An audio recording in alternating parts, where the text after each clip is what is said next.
So first of all, I think you have to do cost-benefit analysis of the use of your own energy. Let them pass it. And is it going to make a difference to Trump's supporters? No. Is it going to make a difference to the liberals from his previously held positions? No. So who are they targeting it for? They're creating a bad name for India, perhaps. Awful things are going on in India. The Hindu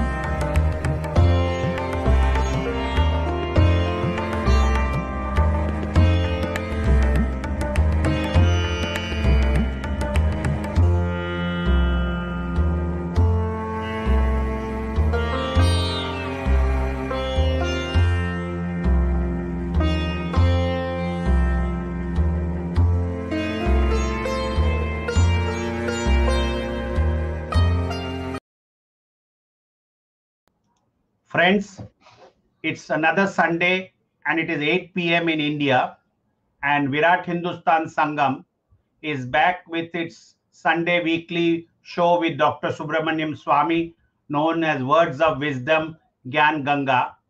And today we have another interesting topic to discuss with Dr. Swamy, that is the American presidential election, which is taking place in November. And we are today likely to discuss on Joe Biden and Kamala Harris, the presidential candidates, and what can India expect. So with this point, I welcome all our viewers to our channel. As you all know, we have our co-host, Professor Arvind Chaturvedi, Mr. Ramesh Swamy, and our technical team headed by Ashish Shetty, Tejas from Pune, Swaminathan from Chennai, Vishal Mehta from Mumbai, and Ishwar Iyer from Navi Mumbai. So I thank the team members for their support for putting this weekly program together. In the coming weeks, we may have more interesting details to share and better programs besides our weekly program. We are thinking of other venues, how to educate and empower our Virat Hindustan Sangam members and viewers. So with this, I would request Mr. Ramesh Swamy, who's an American citizen based in America, but American Indian, to please tell us and take us to the American election process and enlighten our viewers. And then have a discussion with Swamy and Arvind Chaturvedi. Over to Ramesh Swamy. Thank you, Jagdish Ji. Welcome, everybody. So, Dr. Swamy, as you are aware that the impending elections in the US, now the new candidate, the VP pick of Joe Biden, Kamala Harris, who is, a part Indian. So there is a lot of excitement that has been created in the media about the pick because plus she's also got an African-American descent. It's the first ticket of this sort to be in the US elections. So there is a lot of excitement per se on this. It does, in fact, as soon as it was announced that Kamala Harris was the VP pick, the Biden campaign had raised the maximum money in one day, in excess of about $25 million in one day, because that excitement is there. So, that is one of the driving forces as to what we are seeing today. In this context, there's one other thing. As far as Kamala Harris is concerned, yes, she has a Asian Indian American background. Her mother is from South India, from Chennai, to be in Besanagar, which was where I grew up. So it's got that kind of a connection. But in many instances, Kamala has always portrayed herself more to be an African American descent rather than an Indian American descent. But the excitement is there. Obviously, the Democrats, or most of the Indians in the US, by default think that they're Democrats. So that kind of also, maybe to that base, it is attractive. But her record has been attacked by her own colleagues in the debates earlier. Her record in California as an attorney general has been attacked severely. And in one of those attacks, when Tulsi Gabbard, who was one of the candidate, that got a lot of views, and that pretty much derailed her campaign during the debates, earlier campaigns. And she withdrew because at that point in time, she had no answers. But if you look at from an India perspective, what is key for us? And I'll ask you questions based on this. From my sitting here in the US, what I see, what can US do to help India? Or how can India be a part of the player? Because we need to look at the future. As of today's polling, the Biden campaign is leading. But as you always say, elections and politics is all dictated by what's happening tomorrow or the day after. Anything could change. So the real answer could come only in October. At that point in time, what data we see would give us a much better picture. But based on today's data that we have, the polling that we have, the Biden campaign, the Biden team is ahead. The Biden-Kamala Harris ticket is ahead. When it comes to India, so the key components for us, India is China and Pakistan. Everything else doesn't matter for us. I mean, the key ally, we have to have US as the key ally. You've always said that you have to have US and China as the key allies for us to counter any kind of an issues. I mean, terrorism, be it Pakistan and anything else, or even economy per se, that is the key. So India, from an India perspective, from the China perspective, what the Trump administration has been following is all these sanctions and restrictions and so many other things has created some kind of an atmosphere, which kind of a distrust between China and the US. And it could be political. I mean, he could just change it on a whim because he's always been a businessman. It's all about a deal. You give me a deal, I'll change my stand 180 degrees. It really doesn't matter. But at this point in time, the amount of essentially the fight that's going on, be it ban on different aspects of the Chinese business, different companies being banned, no Chinese companies can be traded on the New York Stock Exchange or the NASDAQ kind of restrictions. Walking back from them, let's assume that if it is the Biden as the president, walking back from such an extreme position to even halfway through the middle, it's going to be an enormous task. So I really don't know how it can be achieved without some assistance from anybody, and that could be India. Yeah. This is my feeling, but I'll leave it to you to explain as to how India can play a role.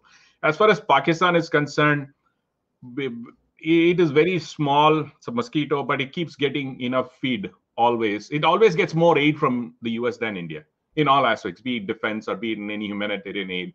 We don't need the humanitarian aid part, but in defense, at least they get twice what we try to get. India can get.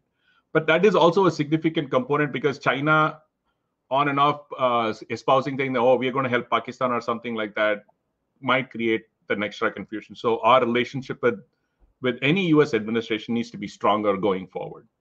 So, and if you look at Kamala Harris's, I mean, if you look at the Democrat part of it, when you look at the India piece, of late, a lot of states, Democrat states, have gone against the CAA and 370. I think that could be tempered down a bit. I'm pretty sure the administration, Biden is more, he's a career politician. Day one, he's been in politics. So he always wants, let's all work together kind of an attitude. He wants to settle this down. So given this, Dr. Swamy, how can, from your perspective, this ticket be, viewed from India? From India, how do they view it? And two, how can India play a significant role in the event this presidency ticket works and happens, and how do we play a role? Yes, thanks very much for this introduction. And of course, you living in America naturally have front row seat vision of what's happening. I have dealt with Americans for a long time.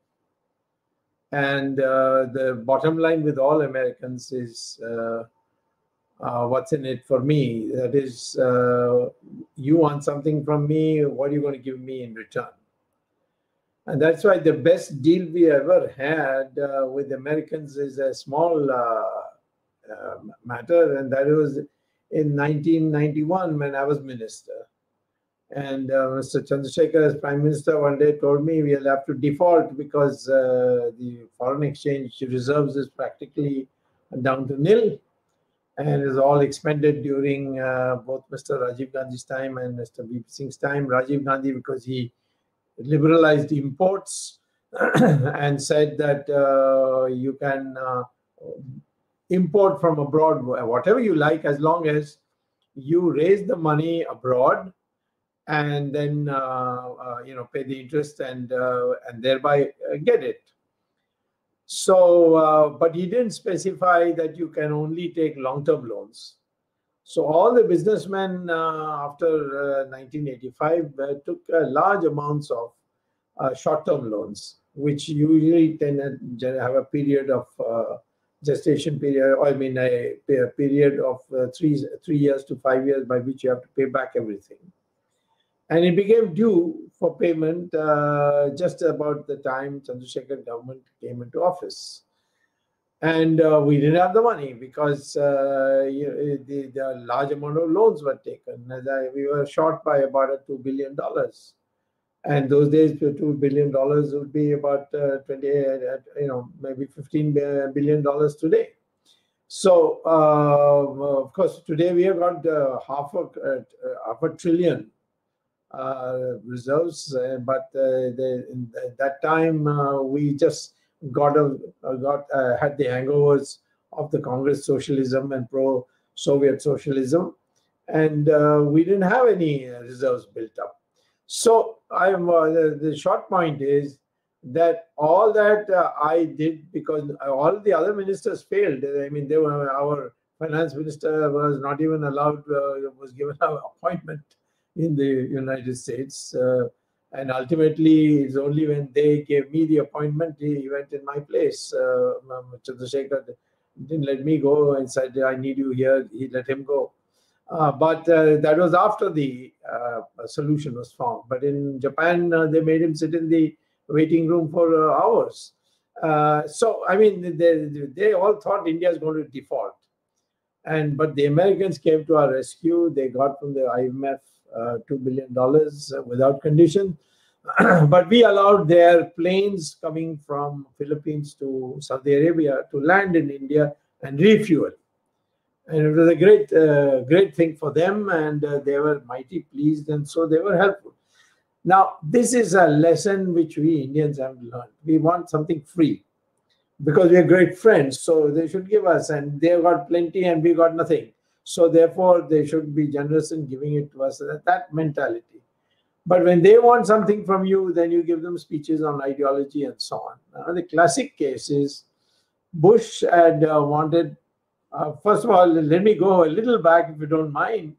In 1950, the United States government offered the vacated seat of Kuomintang, China.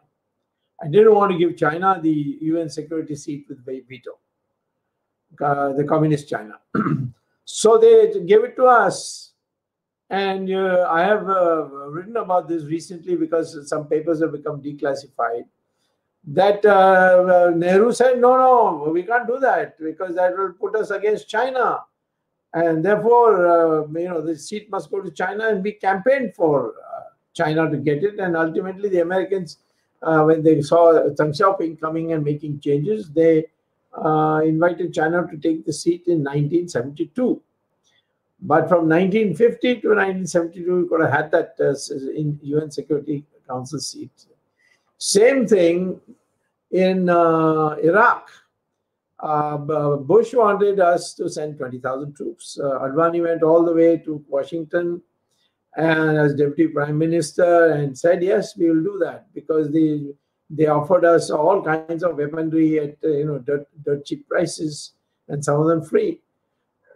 But Advani came back, and Mr. Vajpayee moved a resolution in Parliament that the US invasion of Iraq is an act of imperialism. It's all there on the record. And the whole thing fell through. And imagine what they would have thought. The Deputy Prime Minister comes here and tells us, yes, that we are making a deal, send somebody to India and we'll clinch it. And then you find that instead they pass a resolution. And it's not that Advani opposed it. He went along because he was a good party man. Now, this has happened in same thing when Pompeo came here and Nirmala Sitaram was the defense minister. And he said, we are thinking of moving out of Afghanistan. And we find that you're very well regarded. And so we want you to send some troops and take over so that our troops can withdraw, in installments. And he got a lecture publicly on a press conference from Nirmala Sitharaman about non-alignment and ideology and theory and so on. So you want the United States to be real friends. Not just meeting in cocktail parties. Modi met Xi Jinping 18 times, one-to-one. And in the end, he didn't even know that the Chinese were going to do this. There's no clue. So the question is, the atmospherics is more important for us than substantive thing. Second thing you must know, it's very difficult to be equal partners to America unless you win the American confidence on that. And otherwise, you see all American friends, they are junior partners. The Israelis have to be, because they're such a small country. And their deal with the UAE had to be, brokered by the United States. Japan is a mighty economic power, but they are totally, junior partners of the Americans. So is Australia. So is India psychologically prepared to be a junior partner of the United States? We won't. We won't. That nobody will accept. I myself certainly will not accept. But we can make a deal. And that deal, no matter who is the president of the United States, it doesn't matter. But when that new leader or the old leader is confronted with this Afghanistan problem, you should say, yes, we will send troops. What's our difficulty in sending 20,000 troops? We have sent for UN operations 100,000 troops by rotation. And many of them have got killed in Congo and things like that. So here, this is our next to our. In fact, they are on the other side of the POK. So if we are tomorrow going to have an operation POK, and we are there in Afghanistan, and the present leadership in Afghanistan is very pro-India. They came, many of them have come to India to get educated. So I'm posing a question that what is the cost of being just atmospherics, India is a great place. We don't like the Chinese. What the hell they are doing in Ladakh? These are not what we want. We don't want their soldiers, but we want their equipment. And we want it cheap or free. So that is the deal, the deal-making process we have to learn. And Trump was super par excellence. He's got a lot of things done, I'm telling you. Even with North Koreans, he's got a lot of things done. And take us Indians, has he not affected you by the H1 visa business? So he's a person who looks for only American interests. Biden, second problem would be, in addition to this, would be that is he being elected by the ideologically oriented people in America? And that means the liberals. The CNN, for example, there's not a day they don't abuse Mr. Trump. And you have seen on, as you said, CAA and, with the 370, all these things, what kinds of things are being said. Even where Muslims are attacking Hindus like it happened in Delhi, they say, human rights is being violated. Kashmir, without even going there, they say people there are, writhing in pain and so on. So we have so many dimensions of this problem and stress. Second, as you know, we are not in a position today to know who is going to finally win, because today's division is almost replicable to what Hillary had at around this time. So, and then it all got changed. And then ultimately, Hillary did get more votes than Trump. But the Electoral College, which is on the proportion of each state, that arithmetic went in favor of Trump, and he became the president of the United States. So I would say question number one, to fight the Chinese and the Pakistanis, do you want the Americans to be on your side? What is the Americans can do for you in that? They have enough influence with the Pakistani army to say, behave yourself. If India and China have a war, you don't get involved. That power they have. And certainly I don't think that in this current situation, they would like India to lose. They don't mind a stalemate, but they don't want like India to not lose. India wins, of course, it's a major transformation will take place. So what does India want? India wants weaponry. We in the last 4 or 5 years, we've been cutting defense expenditure left, right, and center, because I know I was on the standing committee on defense. And when the budget, which we had, one of our jobs we had was to analyze the budget. And of course, I took special interest. And the army generals who came there, the naval commanders who came, Air Force commodores who came, they all always on tears that their pet projects have all to be scrapped. And even the defense minister was, when Parikar was there, was very unhappy, and he wanted to, in fact, quit and go. And many times he proposed it, and all these other people, including the RSS, said no, nothing of the kind. And in the end, he did go. So I think we must understand that a deal with a friendly relation with the United States has commitments you have to make. For commitments they have to make, and those have to be clearly worked out. And in the case of Trump, he's totally ad hoc, so there is no. And Modi also is more interested in atmospherics than in substantive changes. Now when Biden comes, he comes with a baggage, and that baggage is the liberal people who hate Trump and wanted him out, and they came behind him. Otherwise, in America, a man of his age being thought of is under. There's no Margdarshan Mandal in American politics, but Americans by nature, they had Kennedy was 40 and 42, and Obama was 45. That kind of range they think, and suddenly they are now thinking of late 70s. The only man who came close earlier was Bernie Sanders, but then he's out of the race now, partly because of his health. So. Let us ask us Indians, and then accordingly discuss with people like you in America. Do we want to bond with the United States on specifics, or in general terms that they are democracy, we are democracy, they speak English, we speak English, and the usual thing I hear, which the Americans care a damn for? Or are you ready to forget all your non-alignment and all those hoary that we'll not send troops abroad, but actually participate in giving what the Americans want and taking what you want from them? That psychology of bargain we have not learnt. We just want atmospherics, picture in the front page, embracing each other. And then headline, strategic relations established with the United States, and meaning nothing. And that is only will lead to disappointment. So the short answer to your question is, I don't know whether we should, I would advise the Indians to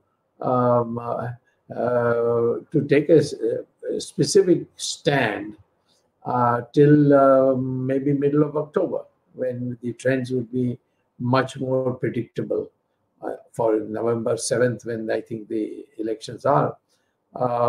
And at this stage, whoever comes to power, I think the basic give and take calculus will still be available. But they may have preferences on our parties in our country. They may want someone which is a party which is more Anglo-Saxon and doesn't talk about unity of Hindus and so on. And then, of course, other things follow, and that's not good for our country. So we have a major dilemma which needs to be sorted out by some brainstorming, but that's not happening in our government. And given the kind of mental structure we have in our government today, I don't think it'll happen. Only a crisis will make us rethink, which is what happened when Jawaharlal Nehru didn't want to hear anybody on the Soviet economic model. This is unworkable for any country, even in Soviet Union, even though the whole Soviet Union has collapsed, leave alone their economic model collapsing. And then it took a man of grassroots understanding like Lal Bahadur Shastri, Narasimha Rao and all, who all put it together. And so I think, frankly speaking, we in India, before we can advise you on whose side to take, we must be able to deliver once we have told you to a particular site, your side to take. I mean, in terms of exchanging our views, we could tell you that as from the Indian point of view, we think these people will be better. The Chinese have already decided on behalf of Biden. They're all their media, everything is publicizing that. And they know that if Trump wins, he's a practical man. He will go for a deal, and nothing is lost. Nixon was the most anti-China person. And in 1968, the kind of things he said about China, you have to see. And but in 72, he did what was impossible. Or 71, he went to China and met Mao Zedong. And overnight, the thing changed because their interest was how the Chinese were ready to confront the Soviets. So, okay, we got an ally. It doesn't matter what they have done to their citizens. It doesn't matter that 100 million people have been killed in starvation. All this doesn't matter. They are going to fight. Now, today, for the Americans, the bottom line is, are you going to fight the Islamic terrorists outside your country? And the answer we have to give, because Israel has the same issue, and but the fact that they have emotional attachments to India because we treated the Jews so well that the only place in the world they weren't persecuted was India. They're refugees who came to India. So therefore, I would say, ask the Indians here in India, I mean, how much are you willing to give for what you want? And do you know what you want? That is the dilemma that we Indians are facing. So, thank you, Dr. Swamy. It was a very good answer. So I have a few follow-up things from an observation, purely being in the US. Yeah. I have seen an uptick in general among the Indian crowd, even in the US. In most of the, if I want to call it right wing, even in India, Trump is more popular, which is kind of very surprising.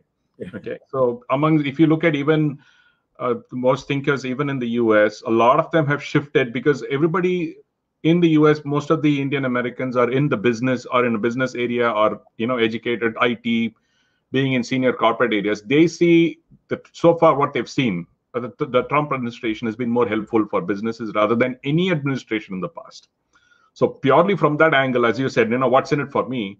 If I look at it that way, yes, it's very beneficial for me so far. The Trump administration has been very, beneficial. Even in India, the right wing, I'm very surprised that Trump is very popular. Number one. Yes. Yes. The second point you mentioned about atmospherics, and you remember during the campaign what a big role we played. That even the New York Times wrote about us. You remember? Absolutely. And me by name. Correct. Absolutely. The second point, Dr. Swamy, is the atmospherics. Okay, I want to address that part. Yeah. We have seen a lot of Howdy Modi rallies here and there, but I have not seen anything tangible delivered from either side. Be it, has the US gone out and said, okay, I'm going to arm you to the teeth so that you can counter Pakistan? That's not happened. Okay, I'm going to help you so much so that you become a huge manufacturing base to counter China. That's not happened. Yeah. If you and on the contrary, he's actually attacked. India's mainstay is immigration, legalized immigration, H-1Bs, green cards, and all those things. He's put a clamp down on all of that. I mean, I understand Corona means a lot of people have lost their jobs and 30 million jobs lost in the US. I understand they don't want to hire any immigrants. I get that point. But at the end of the day, it has hurt India. Yeah. Even though the optics look, oh, he's very friendly to India, from a pure business perspective, like that thing, I don't see that, because it has actually hurt India in some extent. This is my view, because I see, being in the IT industry, a lot of my colleagues, when I speak to them, their biggest hurt is this immigration challenge that they're facing. How are they going to unravel that? Even from the H-1B perspective, if you say, okay, fine, it is understandable. Even green card, they've clamped down like crazy. So, they've made delays so much, it has made a life difficult for a lot of these things going on. I also fear this quote-unquote outsourcing, where you can do the job outside the country. If he comes, when he on a whim, he would just pass an executive order and say, you can't do the work out in India. So it could happen. The risk of this unknown, that Trump, as you said, is a businessman. He can just take a decision, move on. He doesn't find it, pass an executive order and get done with it. That risk does exist. No. In essence, we have not got for all the atmospherics, what has India got? Yeah, I agree. Now, you may remember, perhaps 1 year, 1.5 years ago, when I came to US, you drove me to Washington. And then I think Jagdish was also there.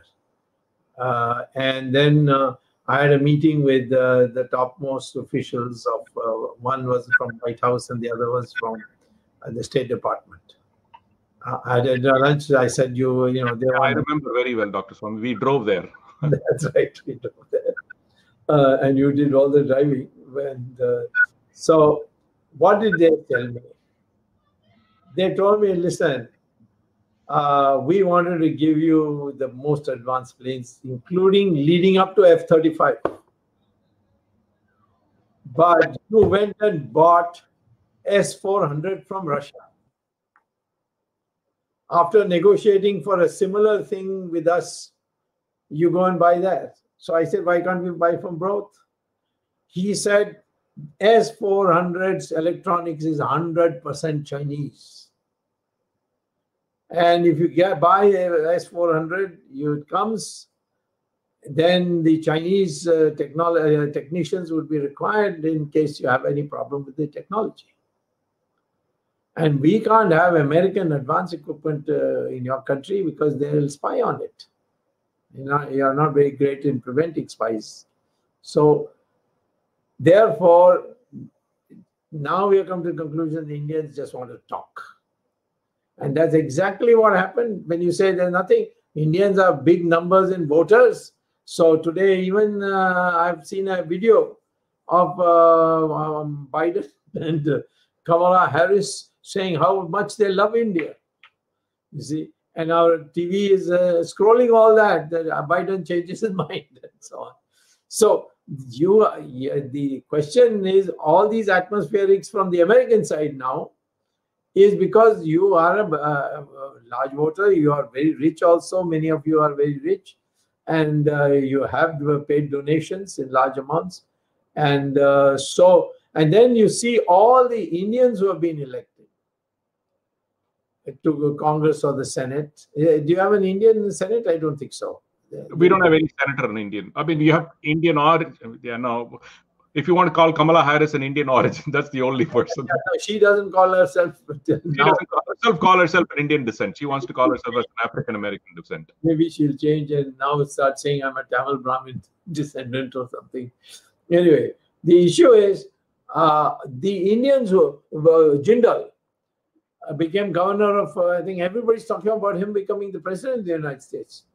And the first thing he did was he converted to Christianity because he said you can't be a Hindu in the United States. I mean, his father is a hardcore RSS man, and this is what happened. So I'm saying that the climate is such that you're not going to get politicians who are going to speak for India in unequivocal terms. It will always be, you're not doing this right, you're not doing this right. And they will even make it up, like they made up all this rhetoric coming from the liberals about CAA and 370 and what we are doing to the Muslims. It's all bunkum. But it's still being published in their most respected papers. So therefore, what I would say is, if I were you made me your advisor, as it happened last time, all of you said we should tell us what should be done, and that's why the New York Times had this angry long 2-column story about Hindu fanatic India campaigning for Trump. I'm only saying, therefore, that let us first understand that this dilemma of picking who will only matter if you know what India is. You see, what is India going to do? Tomorrow you may end up as you did with Israel, go and vote for Hamas in the UN. That's Narendra Modi's government. So if your mind is not clear here, it's very difficult. So I would say the Indians in the United States should wait till about October 15th and to see whether they are the deciding factor, or at least they are part of the deciding factor, and then decide accordingly and extract your price that way for yourselves within the United States. Don't worry about India, because India is not clear about what it wants. The only one point, as far as the campaign is concerned, the team of advisors, I mean, that also forms a crucial thing as to shaping. Very important point. Yeah, tell me, sir. You tell us. You tell us. So if we look at the team right now, they have 2 senior advisors of Pakistani origin. Nobody, of Indian origins is in the team sitting advising this campaign. So it is, from that angle, it doesn't smell right. It doesn't pass the smell test. That's what that's the way I would describe it. It doesn't pass the smell test. And if that translates in the even this gets campaign to even the administration, I don't think it'll bode well for India, because I have a very strong feeling that they are going to have, if the advisors are going to come from the Clinton camp, yes, I can say kiss goodbye India. Yes, very yes. soon. Okay, if they're coming from Obama camp, it's like, dilly dally, keep going, keep pushing. There is no definitive answer that we're going to get. But the biggest advantage. One interruption. Okay, go ahead. Obama came here. His last speech before leaving India, he addressed, I don't know, some crowd or some association or something, where he said, you can't be running this country if you're going to be tough with the minorities. And I would advise the government of Narendra Modi, please be more, compassionate about them and all. This is the speech he gave before leaving. And we were hailing this as a new turn in the Indo-US. Our media goes berserk. I mean, they have been taking some tablets before they write these stories. So Obama is saying that. And so because his background is that, so you have absolutely nailed it. The advisors will draw up the position papers. Politicians in America haven't got time to write position papers. Yeah, I don't know of anybody who could decide what he wanted. Even Nixon decided whatever Kissinger wrote for him. So you hit the nail on the head by saying that look at who are the people surrounding Biden and company. And I feel that it is easier to negotiate with a Trump team because Trump is basically a businessman. Okay, so as you said, okay, I'm going to give you 1, 2, and 3. So you give me this. It is much easier to negotiate because it's all business kind of a deal, rather than saying that, okay, I will give you this provided you give a minority some extra freedom, this, that, all these soft issues and, what I'm saying is peripheral issues coming into a critical decision. Right. For us, buy warplanes, they will bring in, everybody should be brought in. You should not do this to minorities. It doesn't even relevant to what we are talking about. So those things are pretty much a normal thing for the liberal administration to do. Yeah. And it is going to hurt because if you look at, there are about 5 states that have passed laws against the CAA and 370. It's all Democrat states. That's going to trickle in at some form. We cannot say no. Yeah. So from that angle, we still, how can this administration resist that? That is going to be a challenge. No, all these liberal scholars of India, we have not given them visas these last 6 years. They're all thirsting to come to India. Otherwise, previously they would come in India International Center, X, Y, Z places. They will be addressing meetings where all the bureaucrats and the intellectuals and the press people all would be there. That's all stopped since BJP came to power. And now, if these people come to power, you can't say no to them. Because Trump is definitely looking, based on today, is looking for an alternative to China. He as a businessman, he's looking, balancing it out. Yeah. From my angle, I think India has got a very good opportunity on the table. If you negotiate with Trump, get good manufacturing piece technologies. Why can't we even assemble components for the advanced weaponry in the US? Yeah. It's a very democratic, stable country, good technology, good people background. You have good, skill. Yep. I think it is better to negotiate. It will be easier to negotiate with Trump, a Trump administration, than a Biden. This is my personal view. I'm just saying, this is what I feel as a businessman. It is an easier thing to do. Let's ask the views of the other two our general secretaries. Does Arvind have anything to say, or Jagdish? Dr. Swamy, you are an expert in US politics. Ramesh is living there in the US and he has a very clear views. A common Indian is like an Indian football fan who is watching Brazil and Argentina football match. He has to jump at every goal, whether Brazil scores or Argentina scores. Very good one. But look at the Indian government's position. Prime Minister Narendra Modi has already organized Namaste Trump, and he has played his cards clearly. And looking at the Kamala Harris background, maybe she is Indian, but her views on CAA, her views on Pakistan and Kashmir especially, makes it very clear that she will not be supporting India in the time of conflict. Yeah. And with China is openly supporting Biden Kamala Harris. Yes. And Russia is openly supporting Trump. So we know where Indians' interests are. And Indian economy plays a very important role. Yes. Because we have India-US trade, which is quite high in terms of volume and value both. And therefore, our interests are more important rather than the internal politics. I'll interrupt you here. Russia is supporting Trump because the Chinese have asked them to do it. Russia cannot now do anything which the Chinese don't want.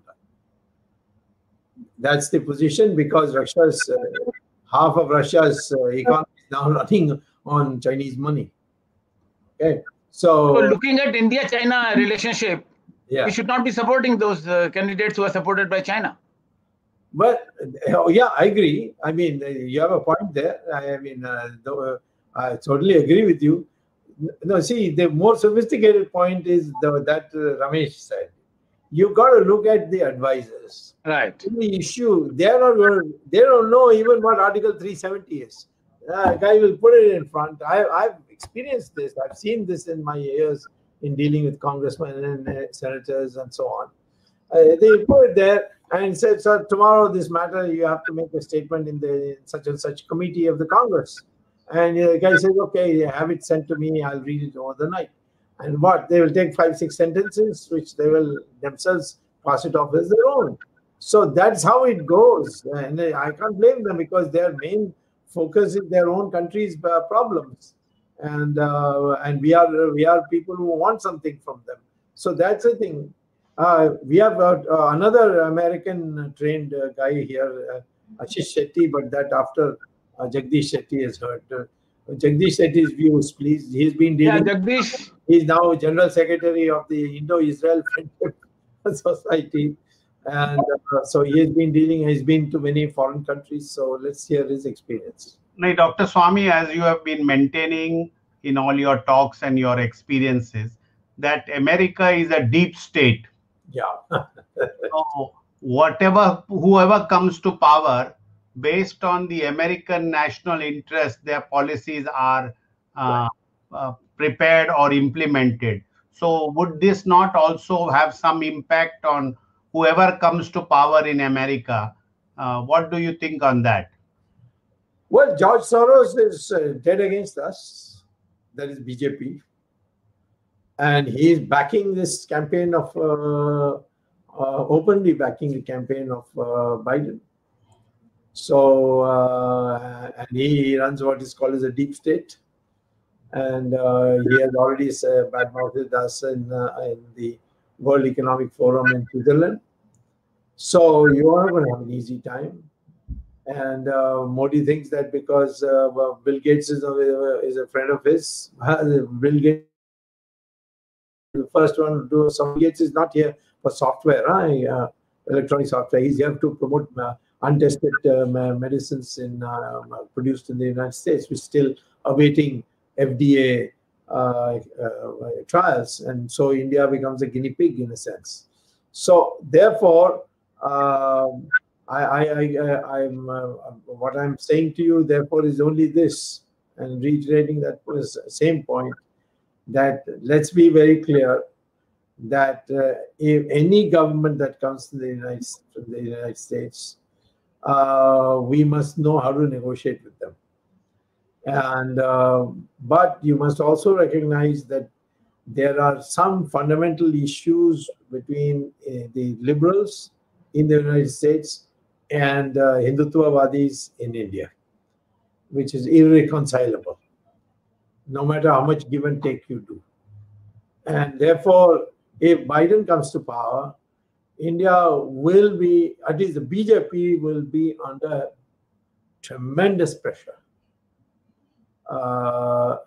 Either to conform, which means the BJP will be destroyed as an ideological party, or they will try to subvert it by their the usual soft methods. Not, they don't have to send an army or the 7th Fleet or something like that, but they can do it by others, because they have got over the last and before we have been there only 6 years in power. That is the BJP. I am BJP, so I have to say we.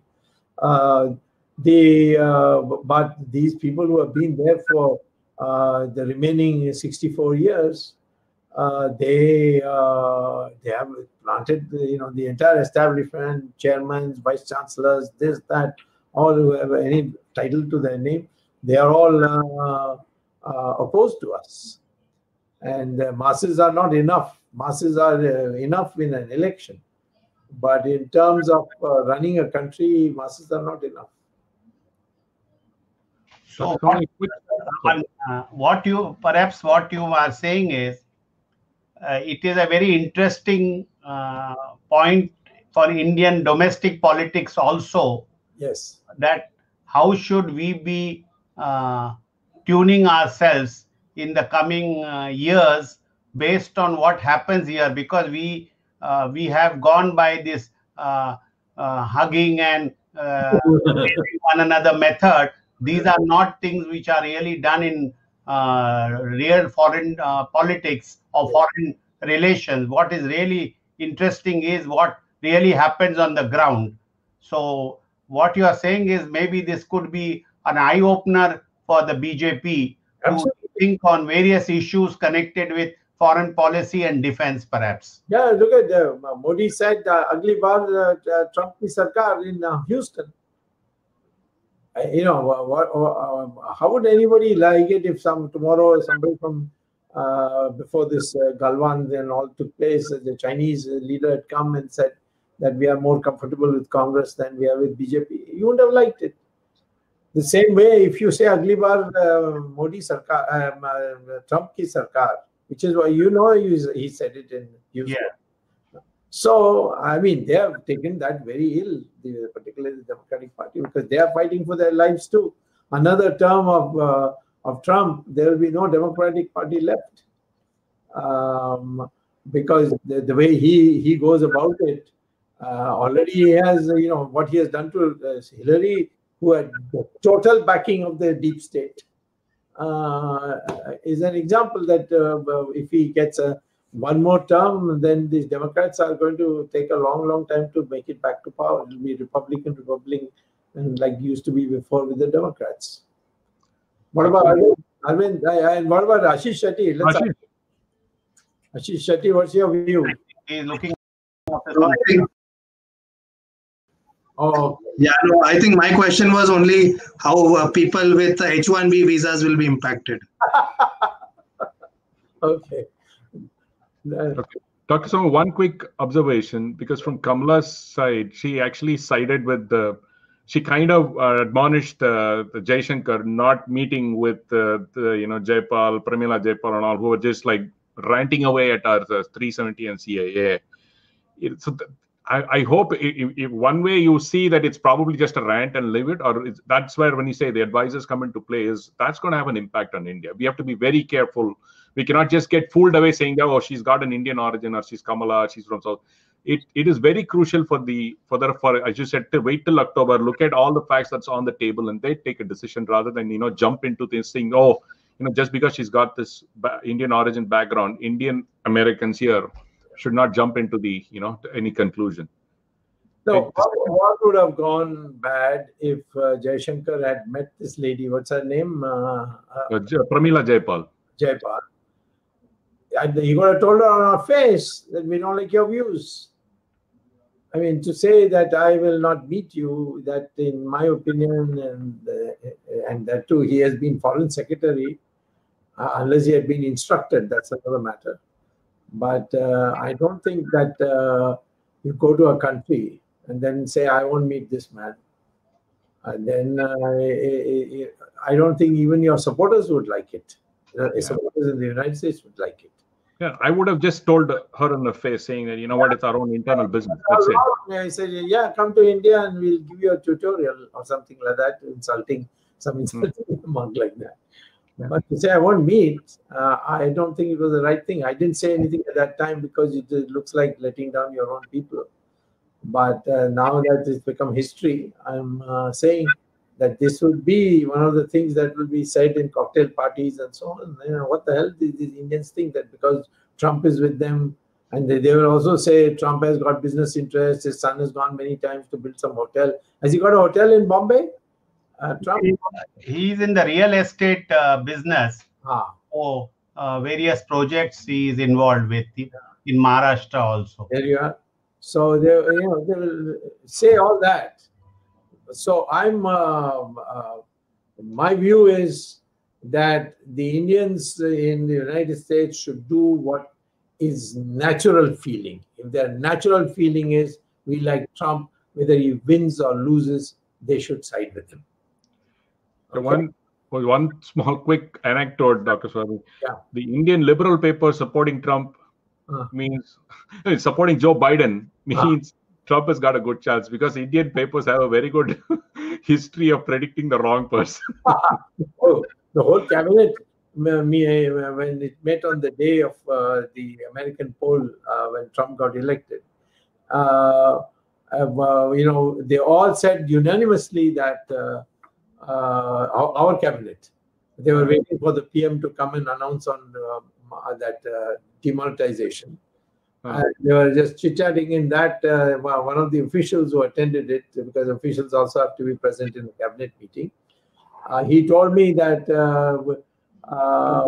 that they all said Hillary is going to win, and this official had the guts to say, but Swamy told me that Trump will win. So they all laughed. And I think only Maneka Gandhi said in that gathering that Swamy knows about America quite a lot. So what you said to the man deeply, I was reminded of that. Yes, I know the Americans, and I've been saying from beginning. And when I dealt with the Americans, I got everything I wanted, because I know exactly the chemistry. You see, where these guys, they may call you son of a bitch and all that, but they will deliver what they promise once they get what they want.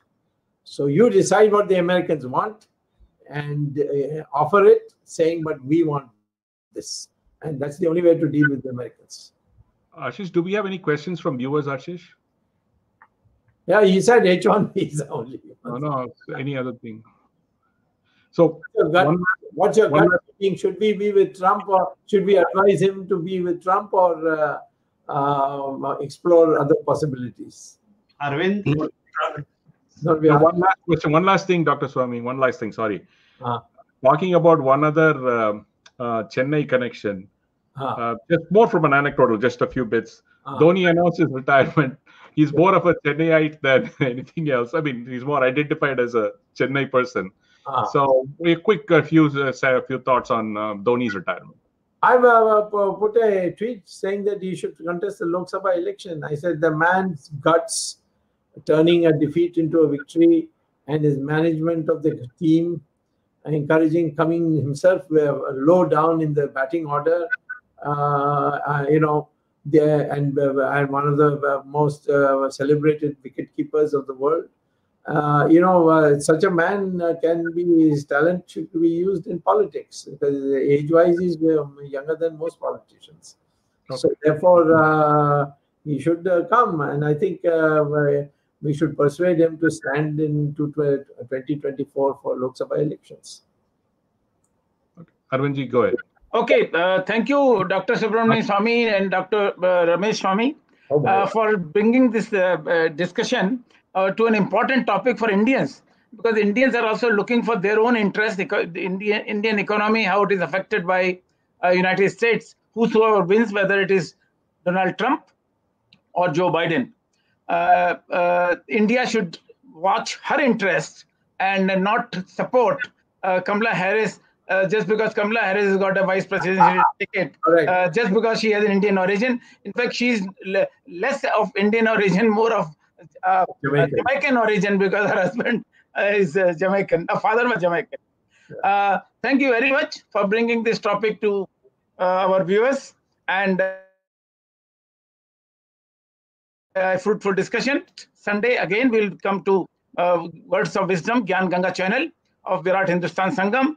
Virat Hindustan Sangam, those who want to join, they can join look at our website, register themselves to the website, and enroll themselves as a member. This program, as Mr. Jagdish Shetty had announced in the beginning, is also going to expand its horizon, and new content is going to be developed, and soon we will announce about the new content. Ramesh Swamy and Jagdish Shetty, both of them are developing this new content, and maybe by next week or next to next week, we will announce this content, which is addition to the existing content or discussion with Dr. Subramanian Swamy and our guest. Thank you very much. Our technical team led by Ashish Shetty, Gadgi Rakesh, Ishwar Iyer, Swaminathan, Vishal Mehta, and Tejas.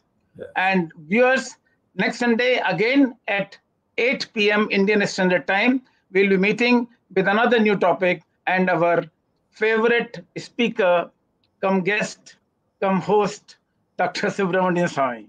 Thank you very much, because it is Dr. Swamy who brings the content to this program. We are only the cogs who are organizing this channel, and without Dr. Subramanian Swamy, naturally, we are all patronized by him, and it is he who brings the core of the content to this program. Thank you, Dr. Swamy, for supporting us, for supporting this program for more than 4 months now. Thank you very much. I'm also nothing without you guys. Where's my platform? You have provided me the platform. Thank you. Dhanyavad. Thanks to Jagdish Shetty. Thanks to Ramesh Swamy. Thanks, everybody. Namaskar. Jai Hind. Jai Hind.